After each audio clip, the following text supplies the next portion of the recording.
አርቲስት ማህደር አሰፋ በነጻነት ወርቅነህ ህልፈት የተሰማትን ሀዘን ገለጸች።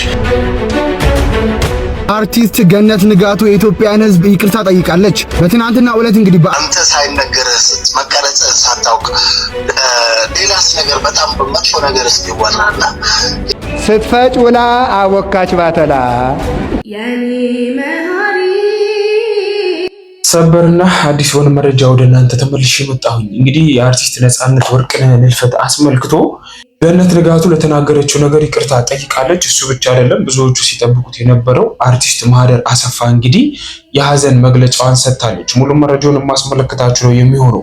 እንዲሁም ደረጀ ኃይሌ ለተፈጠረው ነገር በሙሉ ሙሉ ማብራሪያ ሰጥቶበታል። የድምጽ ቅጂ ይዤላችኋለሁ፣ እሱንም ማስደምጣችሁ ነው የሚሆነው። ብቻ ብዙ መረጃዎችን ይዤላችሁ መጥቻለሁ። ጥምቀትን ማስመልክቶ አብራችሁኝ ቆዩ። እስቲ ከዲያቆን ሄኖክ ኃይሌ መልእክት እንጀምር። ሰው እንዴት የሰው ሞት ላይ ይበሻሸቃል ግን? ሰው እንዴት ነው የሰው ሀዘን የሚነጥቀው ግን? ምን አይነት የተረገማችሁ ሰዎች ናችሁ ግን እናንተ? እንዲህ አቡነ ማትያስ እኮ የሐጂ ሙፍቲ ለቅሶ ላይ የተገኙት እኮ ሙስሊም ስለሆኑ አይደለም ሰው ስለሆኑ ነው። እንዲህ ማለት እምነት አይኑራችሁ፣ እምነት እንደሌላችሁ እናውቃለን።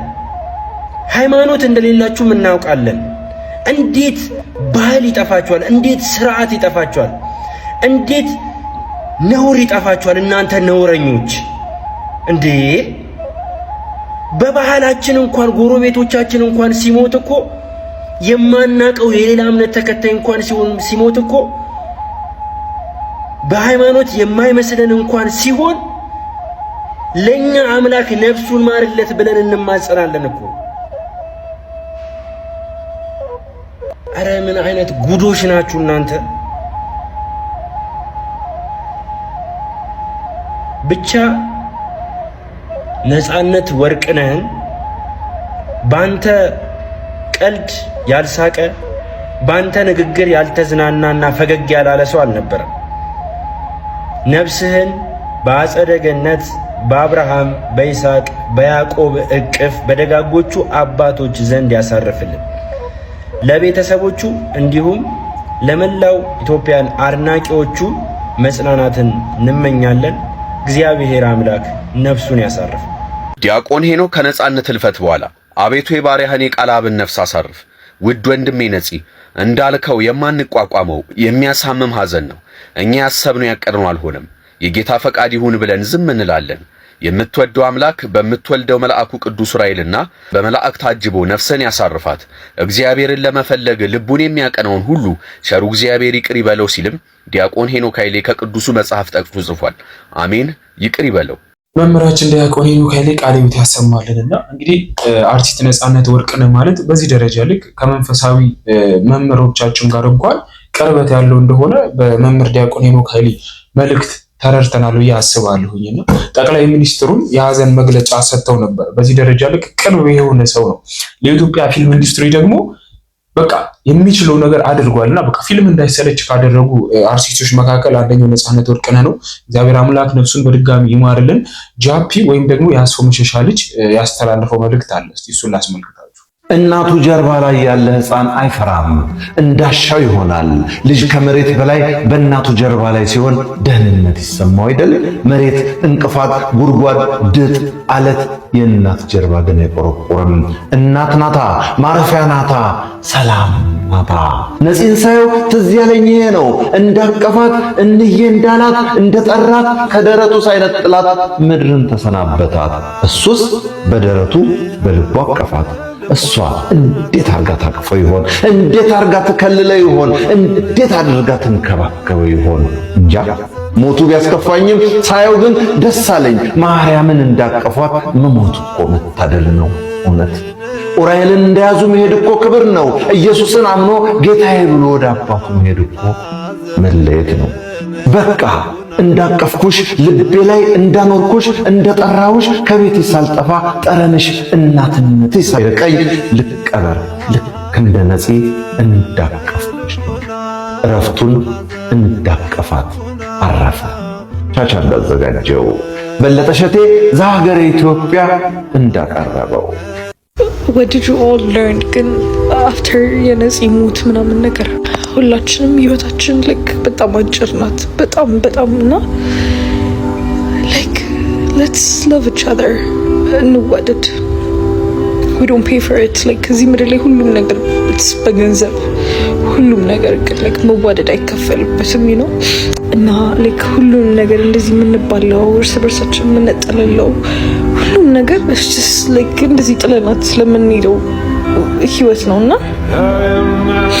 እንዋደድ በቃ ሁላችንም እርስ በርስ like let's love each other we have a short life our life is not like guaranteed you know እኔ ከምንም በላይ ማለት ነው my heart is into pieces I never felt this way በንስሐ መንገድ እንመላለስ እሺ because we never know when we're dying ለነፂ ደግሞ ማለት ነው እመቤቴ ቅድስት ድንግል ማርያም በሰማይ ቤት ዋስጠበቃ እንድትሆነው we need to pray for him that's what I pray የሚወደው ራይል ከቅዱሳን መላእክቶች ጋር ጻድቃን ሰማዕታት ሁሉ አባቱ ጎን እግዚአብሔር ዘንድ እንዲቀመጥ ያልኩት ነው ሁላችንም ልባችን ተሰብሯል ለቤተሰቦቹና ለመላው የኢትዮጵያ ሕዝብ መጽናናት እመኛለሁ ዛሬ በጣም የሚያሳዝን ቀን ነው እና ይሄን መልእክት ለቤተሰቦቹና ለወዳጆቹ በሙሉ እንድታደርሱልኝ ነበር የፈለኩት ነፃነት በህይወት ከዚህ ዓለም በመለየቱ በጣም አዝኛለሁ ዛሬ ነው የሰማሁት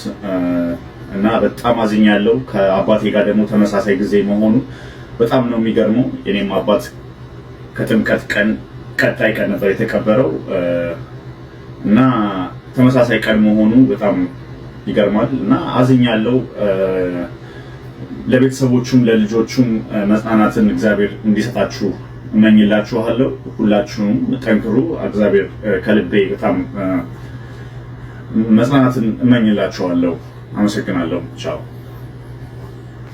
ጃግንም እንግዲህ ስንመለከተው ከአመታት በፊት አባቱን ያጣ ወንድማችን ነውና እግዚአብሔር አምላክ ጽናቱን ሰጥቶት ለሱም ለቤተሰቦቻቸው አሁን ያሉበትን ሁኔታ ብዙዎቻችሁ እንደምታውቁት ነውና ለማንኛውም አሁንም ለነፃነት ወርቅነህ ባለቤት ለልጆቹ ለወዳጆቹ ለሁሉ ለአድናቂዎቹ ጭምር እግዚአብሔር አምላክ መጽናናትን እንዲሰጥ እንመኛለን ለመሰላችሁ እስካሁን ድረስ የነፃነት ወርቅነህ መሞት ተቀብለሃል ብላችሁ ብትጠይቁኝ ምንም እየተሰማኝ አይደለም እውነቱን ለመናገር በቃ ነገ የቤተሰብ ጨዋታ ላይ በቃ እንደዛ አይኖር ይጠብቀዋል ይመጣላ ሞቷል ብሎ ለመቀበል እስካሁን ውስጤ ፍቃደኛ አይደለምና ለማንኛውም እንግዲህ ግራ በሚያጋባ ስሜት ውስጥ ስላለን እግዚአብሔር አምላክ ሁሉንም ያጽናና ከማለት እቺ ምን እናገረው ነገር የለም ገነት ንጋቱ እንግዲህ የሰራችውን ነገር በጣም ብዙዎቻችሁ ተመልክታችኋል ደረጀም ኃይሌ ሐሳብ ሰጥቶበታል እሱን ወደ መጨረሻ ላስመልክታችኋለሁ ይቅርታ ጠይቃለች እሱን ቪዲዮ ላስመልክታችሁ ዛሬ በእግዚአብሔር ምን ሆኖ ነው ሞት ነበረውበት ፊቱ ያስታውቅ ነበር በጣም ማለት አንቺ ግን ደህና ነሽ እንዴት ነሽ አንቺ እንዴት ነው የጤንነትሽ ጉዳይ ሁሉ ሰላም ቤተሰብ ሁሉ ሰላም ነው እንዴት ነው ብዙም የኑሮ ላይ ያለ ተጽዕኖ አለ በዚህ ልክ አንድ እንደ ሀገር የምንወደውና የምናደንቀው አርቲስት ሞቶ አንቺ ቲቪ ላይ ካሜራ ላይ ቁጭ ብለሽ እንደዚህ አይነት ቪዲዮ ለመስራት ምን ያህል ኢነርጂውን ብታገኚ ነው እንዴት ነው በጣም ነው እንዴ የባሰብሽ ችግሩ ምኑ ማለት ከገንዘብ አንግል ነው በቃ ይሄ በጣም እላፊ ስግብግብነት ነው አንዳንዴ እድሜያችን በጨመረ ቁጥር ሁለት ጸጉር ባበቀልን ቁጥር ማስተሳሰብ ደረጃችንም በዛ ልክ መሆናችን መቻል አለበት ኢኮኖሚያችንም ባደገ ቁጥር አሳባችንም በዛው ልክ አስተሳሰባችንም ማደግ አለበት አንቺ የተውሽው ላንቺ ምንም ላይሆን ይችላል ግን ቤተሰቡ ጋር ወይም ደግሞ ያንቺ ይሄን የሰራሽውን ቪዲዮ እሱን የሚከተሉ የሱ ወዳጆች ለሆኑ ሰዎች ትልቅ ቁስል ነው አብረሽ ሰርታችኋል ግን ከዚህ በፊት ተዋወቃላችሁ ፐርሰናሊ ሀዘንሽን ለመግለጽ የመረጥሽው መንገድ ከሆነ በዛ በልኩ ልንረዳሽ እንችላለን ግን ይሄ አንድ አብኖርማል ከሆነ ሰው የሚጠበቅ ነገር ነው አራት ልጆች አሉሽ ቤተሰብ ይዘሽ የምታስተዳድሪ እናት ነሽና ከዚህ በላይ አንቺን መናገር ተገቢ ነው ብዬ አላስብም ግን የሰራሽው ስራ ልክ አይደለም በጣም ያሳዝናል ብትቺ ቪዲዮን ብታጠፊው እንደ ሐሳብ ነገም ስለሚቀመጥ ስለማይጠፋ ላንቺም ታሪክ ጥሩ ስላልሆነ እና ደግሞ ሁላችንም ማሽነን አንቺም ቀንሽን ነው የምትጠብቂው የአርቲስት ነፃነት ወርቅነህ ድንገተኛ ህልፈት እንደ መብረቅ የወረደባትና ሐዘኗን ማስተናገድ ከባድ ሆነባት በምትኖርበት የባዕድ ሀገር ሐዘንን እንደ ሀገር ቤት ጮሆ ማውጣት ደረት እየደለቁ ማልቀስ አይቻልም የውጭ ዓለም ጸጥታ ለሐዘንተኛ አይመችም ሐና በሰጠችው ልብ የሚነካ ምስክርነት የነፂን ሞት በሰማሽ ቅጽበት ጎረቤቶቼ አብዳለች እንዳይሉኝ መኪናዬ ውስጥ ገብቼ ጮኩ፣ አለቀስኩ፣ ከመሪዬ ጋር ታገልኩ፣ ሐዘኔ ግን አልወጣልኝም አለች። አርቲስት ሐና ነፃነትን የምታውቀው በሥራ አጋርነት ብቻ ሳይሆን እሱ ለሷ የ10 ቀበሌ ጓድ የፒያሳ ትዝታና የፈገግታ ምንጯም ነበረ። ሐዘኗ አልወጣ ሲላት ትዝታ ወደ ኋላ ወሰዳት። እነዚያ በጋራ ያሳለፏቸው የፒያሳና የ4 ኪሎ ቀናት ከፊቷ ተደቀኑ። አብሮ የበሉት፣ አብሮ የጠጡት፣ በመድረክና በፊልም ሥራ ላይ አብሮ የሳቁባቸው ደጋግ ወራት በተራ መጡባት። ነፃነት ወርቅነህ አምኖ መቀበል ከበደኝ፣ ነፂ ወንድሜ፣ ነፂ የሥራ ባልደረባዬ፣ ባዕድ ሀገር ሆኖ የወዳጅ ሐዘን መስማት ለካስ እንዲህ ከባድ ነው ስትልም የሐዘኗን ጥልቀት ገልጻለች። በመጨረሻም ከአቅም በላይ የሆነን ሐዘን ለፈጣሪ በመስጠት ለልብ ወዳጅ የመጨረሻ የሽኝት ቃሏንም በምርቃትም ቋጭታለች። እንግዲህስ ምን እላለሁ? ያሳደገ የምትወደውና የሚወድህ ቅዱስ ዑራኤል በክንፎቹ ይቀበልህ። የአርቲስት ሐና ዮሐንስ እንባ የብዙዎች ዲያስፖራ ኢትዮጵያውያንን የጋራ ስሜት ማሳያ ሆኖም አልፏል። የነፃነት ወርቅነህ መልካምነትና ቀልዶቹ ግን በሐናና በአድናቂዎቹ ልብ ውስጥም ለዘላለም ታትሞ ይኖራል። አርቲስት ገነት ንጋቱ የኢትዮጵያን ሕዝብ ይቅርታ ጠይቃለች። በትናንትናው ዕለት እንግዲህ በአርቲስት ነፃነት ወርቅነህ ህልፈት የተሰማኝን ጥልቅ ሐዘን ገልጬ ዜና መስራት ይታወቃል። እናም በቪዲዮ ላይ ከወዳጄና ጓደኛዬ ኮሜዲያን ደረጀ ኃይሌ ጋር ያደረጉትን የስልክ ልውውጥ አካትቼበታለሁ። የእሱን ሐሳብ ጨምሮ ማካተቴ መላው የኢትዮጵያን ሕዝብ ቅር አሰኝቷል። ቅሬታውም ተገቢ ነው ብዬ ስላመንኩ መላው የኢትዮጵያ ሕዝብና አድናቂዎቼን ይቅርታ ለመጠየቅ እወዳለሁ። በድጋሚ እጅግ የምወደው ወንድሜ አርቲስት ነፃነት ወርቅነህ ህልፈት የሰማኝን ጥልቅ ሐዘን በመግለጽ ለቤተሰቦቹ ለወዳጆቹና ለመላው አድናቂዎቹ መጽናናትን እመኛለሁ በማለት አርቲስት ገነት ንጋቱ ሐሳቡን ገልጻለች። ይቅርታ የጠየቀችበትን መልእክት እንግዲህ እንደተመለከታችሁት እርግጥ ነው በጣም ብዙዎችን ነው ያስቆጣው። ለምን መሰላችሁ? አሁንም ድረስ የነፃነትን ህልፈት ያልተቀበሉ በጣም ብዙ ሰዎች አሉና የእሷ ግን ድንገት እንደዛ ወጥቶ እኔም በወቅቱ ቪዲዮ ሰርቼ ነበርና ያንን ቪዲዮ ስሰራ ምን ዩቲዩብ ላይ ወጥቼ በዛኛው ቻናል ላይ ምንም አይነት ስሜት ተሰምቶኝ አይደለም። ሞቷል አልሞተም በቃ ማመን ራሱ አቅቶኝ ነበር የሰራሁትኝና ለማንኛውም እንግዲህ ይቅርታ ጠይቃለች። ደረጀ ኃይሌ በሰዓቱ ስለተፈጠረው ነገር በድምጽ ይሄንን መልእክት አስተላልፏል። ላስደምጣችሁ። ሁላችንንም እግዚአብሔር ያበርታን። ከዚሁ ከሐዘኑ ጋር ተያይዞም አንድ የተፈጠረ ነገር ነበር። በተለይ በተዋናይት ገነት ንጋቱና በአንተ የስልክ ልውውጥ ዙሪያ ደሬ እሱ ነገር ምንድነው? ፌስቡክም ላይ ጻፍከውን አይቻለሁ። ግን ባጭሩ የተነሳው ምንድነው? እንዲያው ካገኘው ሃይቀር ምንድነው የሚለውን ብቻ አውርተንበት እንለፍ ለማለት። ምንድነው የሆነው? ምን ሆኖ ነው ዳሬ? በእግዚአብሔር ምን ሆኖ ነው? ሞት ነበር ጉበት ፊቱ ያስታውቅ ነበር በጣም አይደል? ተኝቶ ነበር ብዙ ዳሬ? ተኝቶ ነበር ብዙ? አይ ዛሬ ማውጣራ ሄዶ በእግሩ ሄዶ ሆስፒታል ሲያመው ደህና ነበር ማታ። አርቲስት ነፃነት ወርቅነህ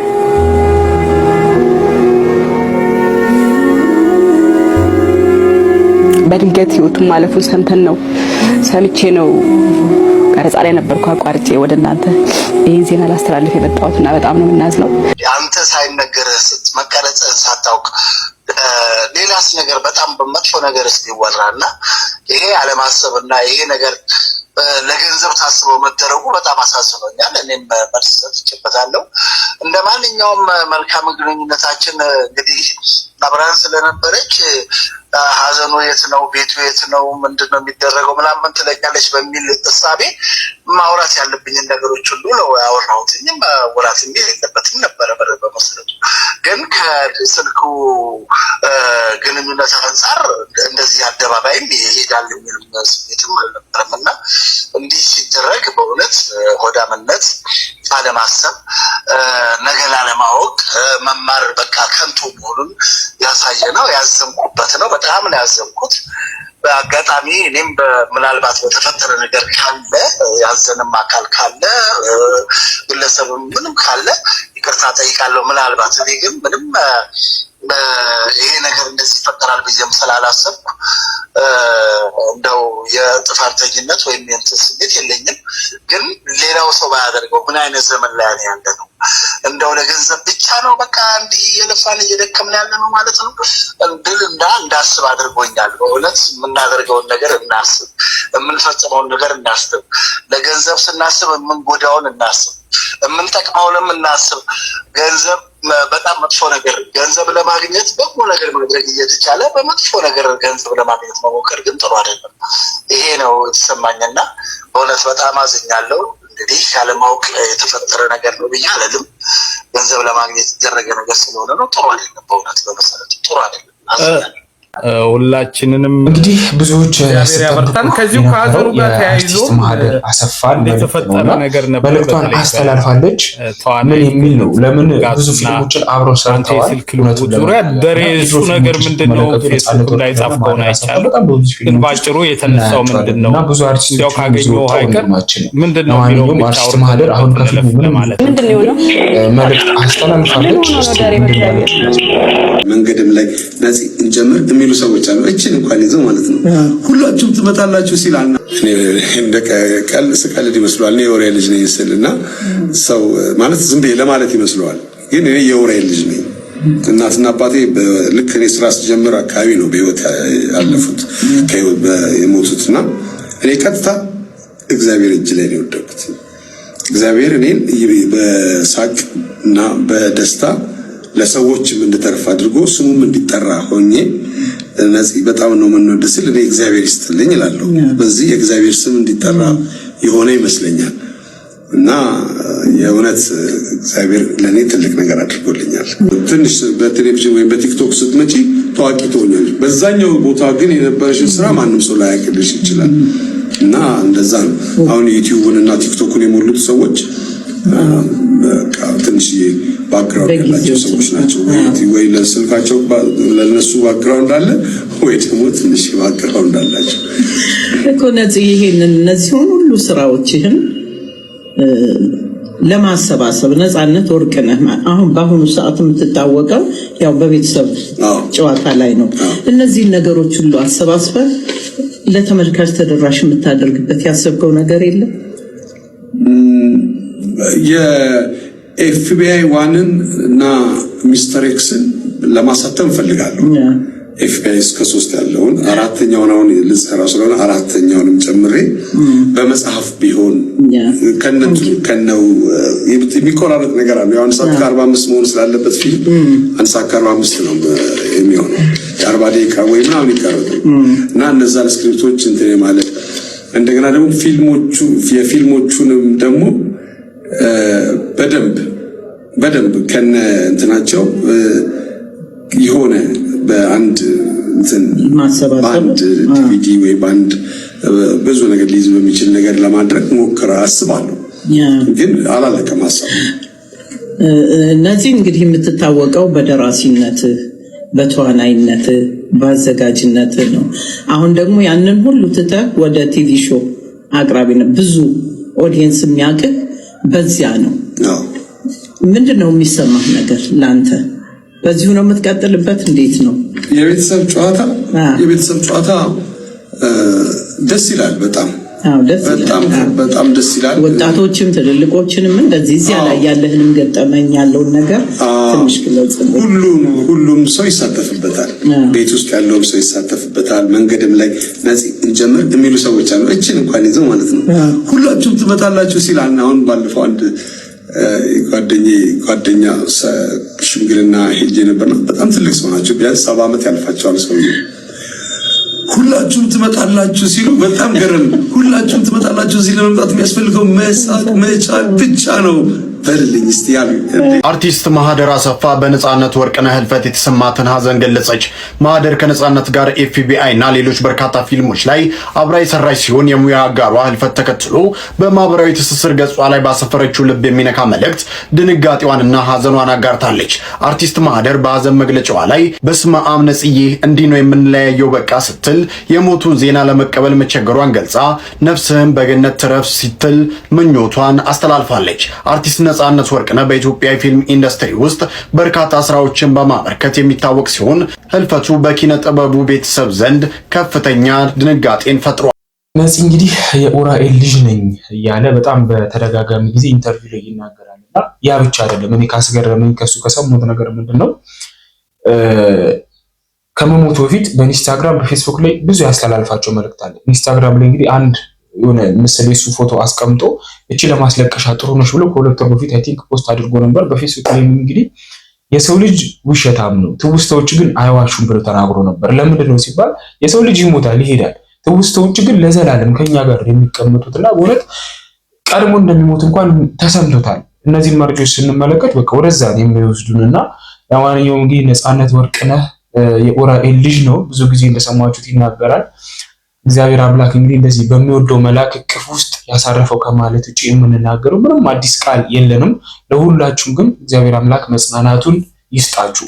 ወደ ጥምቀት በዓል ስንመለስ እንግዲህ ብዙ የሚወሩ ወሬዎች አሉ። ባንዲራ በአቃቂ ክፍለ ከተማ ውስጥ ወርዷል እየተባለ ነው የምንገኘውና ግልጽ ነው። ጥምቀት ሲመጣ በጣም ብዙ ነገሮች አሉ። ለማንኛውም ወጣቶች የሆናችሁ ቪዲዮ የምትመለከቱ ራሳችሁን ጠብቁ።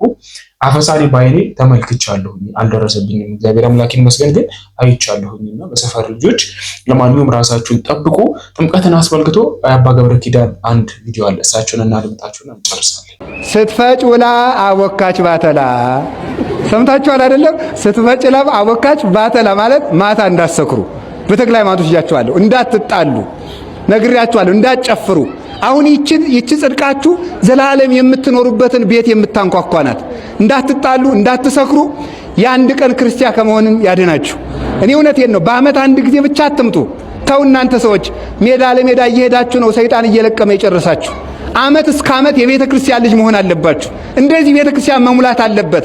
ከስሜት ክርስትና ውጡ። ደስ ሲላችሁ አትምጡ፣ ሲከፋችሁ አትቅሩ። እግዚአብሔር ልባዊ ክርስቲያን ያድርገን። ስሜታዊ ክርስቲያን አለ፣ ዕውቀታዊ ክርስቲያን አለ፣ መንፈሳዊ ክርስቲያን አለ። ስሜታዊ ክርስቲያን ደስ ሲለው የሚመጣ ነው። ዕውቀታዊ ክርስቲያን እያወቀ የማይሰራ ነው። መንፈሳዊ ክርስቲያን ግን ዕውቀትም ስራም ያለው ነው። የሥራ ክርስቲያን ያርጋችሁ እግዚአብሔር። እኔንም ያድርገኝ፣ ለእኔም ጸልዩልኝ፣ ሁላችንም ይለውጠን። ስለዚህ ጨርሻለሁ፣ አይዟችሁ። ዕዳችን ምን አለ ዛሬ አልኳችሁ? ኃጢአታችን ሲደመሰስ ሰማይ ተከፈተ። በሉ ሁላችሁም ኃጢአታችን ሲደመሰስ በሉ። ኃጢአታችን ሲደመሰስ ምን ተከፈተ? ዛሬ ሰማይ እንዲከፈት ትፈልጋላችሁ? በሉ ሁላችሁ መልሱ። ይከፈት ይከፈት። ምን አድርገን ነው የምንከፍተው? በብሎን ነው የምንከፍተው? ነው በመሳሪያ ነው? በምንድን ነው? በምን ነው የሚከፈት? በንስሐ በሉ ሁላችሁ። እግዚአብሔር ኃጢአታችን በንስሐ ደምስሰን የሰማይ ደጁን ይክፈትልን። ከዛሬ በኋላ የሰማይ ደጅ ለኢትዮጵያ የምሕረት ደጅ እንዲከፈትላት ከፈለጋችሁ ከነገ ዓርብ ጀምራችሁ ሁላችሁም ንስሐ ግቡ። እሺ በሉ። ላፍም አማን አለ ስራ ሰሩም እንጂ ሁላችሁም እሺ በልኝ። ከዓርብ ጀምራችሁ ሁላችሁም ንስሐ ግቡ። እሺ በሉ። ከዚያ በኋላ እግዚአብሔር የምሕረት ደጁን ይከፍትልናል፣ ይክፈትልን። አሜን በሉ። ታምናላችሁ አታምኑም?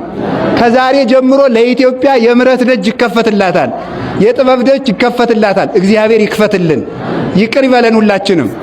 አንድ ሁለተኛ ደግሞ ስለዚህ የሰማይ ደጅ አሁን እኮ ጸለይን፣ ሰገርን። የወጣቱ ልፋት፣ የሊቃውንቱ ልፋት፣ የካህናቱ ልፋት፣ የዲያቆናቱ ልፋት፣ የሕዝቡ ልፋት እጅግ በጣም ብዙ ነው። ለምንድን ነው ግን የምሕረት ደጅ አልከፈትልን ያለ? ለምንድን ነው ይቅርታ አላገኛል ነው? ለምንድን ነው ሰላም አልመጣ ያል ነው? ንስሐ ስላልገባን ነው። ባዶ ልፋት። እዚህ የሚገርማችሁ ዛሬ ከዋልነው ውሎ አንድ የሚያሳዝነኝ አካል አለ። በጣም ያሳዝነኛል። ለፍቶ መና የሆነ ማን ይመስላችኋል? ገብረ ማርያም እንዳይመስላችሁ፣ ወለተ ማርያም አይደል፣ ከበሮ ነው። አያሳዝናችሁ? ሲለፋ ውሎ እንግዲህ ሁላችንም ምሳ ስንበላ እሱ እዚህ ወድቆ ሊቀር ነው እንግዲህ ማለት ነው። ለፍተን ወድቆ ከመቅረት ይዘውረ። ማታ ጀምሮ ሲደለቅ ውሎ ጸናጽልም ስትንሿሿ አድራ እንግዲህ አንድ ዋንጫ ጠላ ቅመሽ የሚላት የለም፣ ወድቃ ልትቀር ነው። ከመብርት ዘይነቁ ተመልከቱ። ማኮ ከመከበሮ ዘይዘበጥ። ፍቅር የሌለው ሰው እንደሚንሿሿ ጸናጽል እንደሚመታ ከበሮ ነው የተባለ ለዚህ ነው። ከበሮ ለፍቶ እንደማይቀምሰው ፍቅር የሌለው ሰው ንስሐ የማይገባ ሰው አገልግሎቱ አይጠቅመውም። የምንጠቀምበት ስራ ለመስራት ያብቃል።